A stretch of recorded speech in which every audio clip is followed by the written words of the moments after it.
of her daughter Lourdes have emerged. And talking of women who love to dance like there's no one watching, joining me, Andrew McLean, today are Sally Lindsay, Carol McGiffin and Denise Welsh. Now, it is a very special show today because we are dedicating it to an Irish supergroup who have sold 44 million records worldwide, produced 7 #1 albums, won countless awards and stayed at the top of the charts for over 14 years.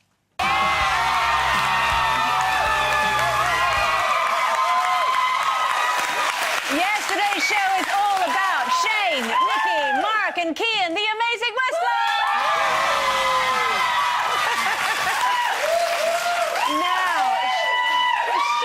Shane, you've announced that after 14 years you are splitting up. Surely it's not the end.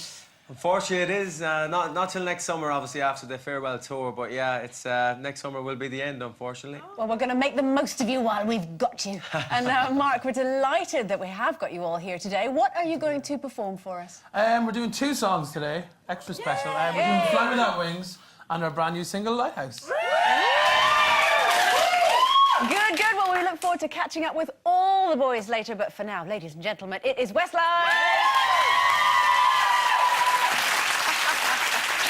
Now, we're going to be putting your questions to Westlife, so if you've got something to ask them, go to our website, email us at loose.women@itv.com. Thank you very much there, Shane, and all of you.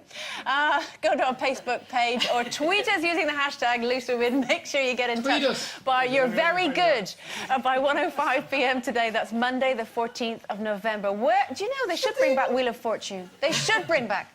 But first, 10 celebrities finally entered the jungle last night as we saw the return of I'm a Celebrity, Get Me Out of Here. But who impressed us the most?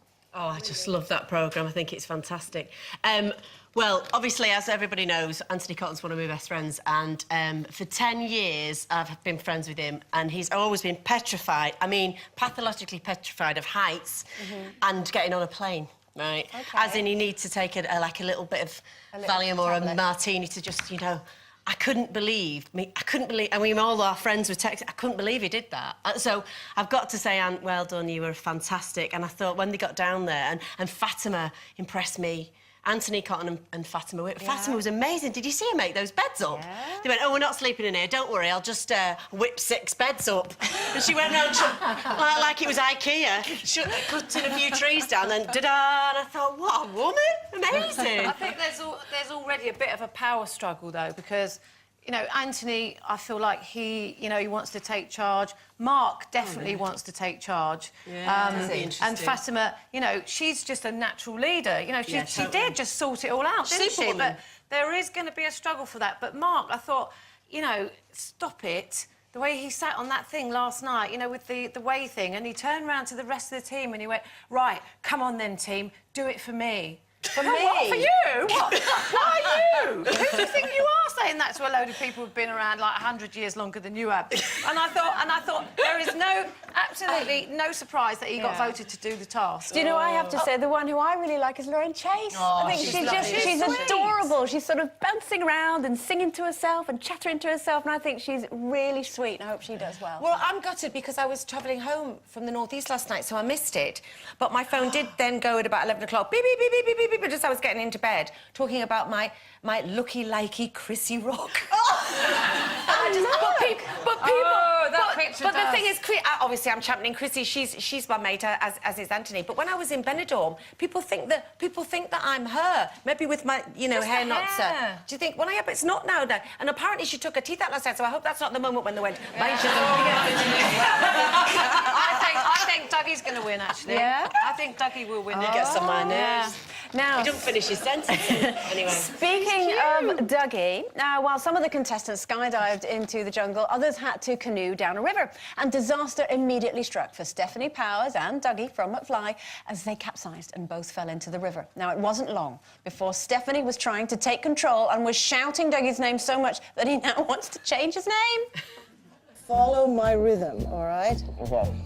1 and 2 and 3. Don't go too deep. Okay. And change. Is Stephanie quite bossy? No. No, not at all. What would give you that impression? So that was our first little glimpse of, you know, Stephanie's potential for being a little Miss Bossy Boots. But do you think that age and experience is ever a good enough excuse for being bossy? Well, you know, you can't help it, can you? If you're old and you're surrounded by young people, you know more than them, you've been around longer than them, and it's difficult not to... And I don't call it bossy. I mean, I am quite bossy, I suppose, Mark if that's calls it the bossy, word. though. No, he understands that it's actually just giving clear instruction as to how to do things. So it's direction as opposed It's to direction. bossiness. I'm directing him. Right, do this, do that, do this. You know, and he doesn't mind, but he does it. Otherwise, nothing would get done. I did think she was being a bit over-familiar in the bossy stakes. Do you know what I mean? If you know someone and you kind of know what they're like, you can be bossy, you can say to them, just do something, you can be more direct. But when you've just met someone like, you know, poor Dougie in the back of that boat, and you can see he's just going, what, one, don't go too deep, do this, do that. You felt sorry for Dougie after snogging him once. Not that I want to gossip. I felt sorry for him after I'd snogged him. That's the first time I've seen that clip, and already I would be terrified of Stephanie Powers, and I would probably have cried. Why? Because I don't know, because people who boss, there's a fine line between bossing and bullying sometimes, and you know, and I'm not saying that she's that at all, but I just don't respond if somebody ever shouts at me or bosses me. Like if I was in a canoe. Unlikely, but if I was, and she was saying, what are you doing? What are you doing? Do that. I would just be like that, with my voice like that. She was actually doing the opposite of that. She was speaking very slowly and quite I think she might be quite terrifying. Do you think? Terrifying, I mean, I think, you know, some people are just naturally more assertive, and they might not necessarily see it as bossy. You know, Steve has to be very assertive at work. He has to be quite shouty. He has to be quite... Yeah, apparently he has to be quite rude. So when he comes home sometimes, he finds it a little bit difficult to switch off. Yeah. So I have to say to him, I am not Wayne. Do not speak to me like that. Am I carrying a hod? Am I a bricklayer or a carpenter? No, do not speak to me like that. And I think he just doesn't even know that he's doing it, which maybe some people who are more assertive are prone to do. Maybe they don't realise they're doing it. I think I'm a little bit guilty of being bossy. I know I am at home, and Steve does pull me up for it, but I think sometimes I can be at work. Like when we were filming Mount Pleasant last year, and there's an amazing actress called Ainsley Howard. She's only sort of 25, and me and Angela Griffin found ourselves going, no, what you have to do is this, what you have to do is that.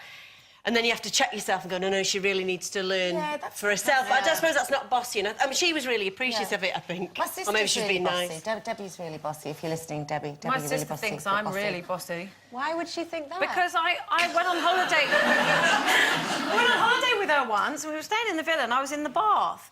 And I just shouted out, I just said, Kim, get me a beer, please. And she brought the beer into the bath, and she went, oh, are you all right in the bath, ordering me around? I'm not room service, you know. And after that, it was about 15 years ago, and after that, she said, I'm never going on holiday with you again, you're so bossy. Anyway, it was good that she told me that, because I've tried to change. Have you? I probably haven't, but I've tried. Have you noticed? I haven't noticed. OK, time for a break. When we return, we'll be taking a trip down memory lane when we chat with Shane and Nikki from...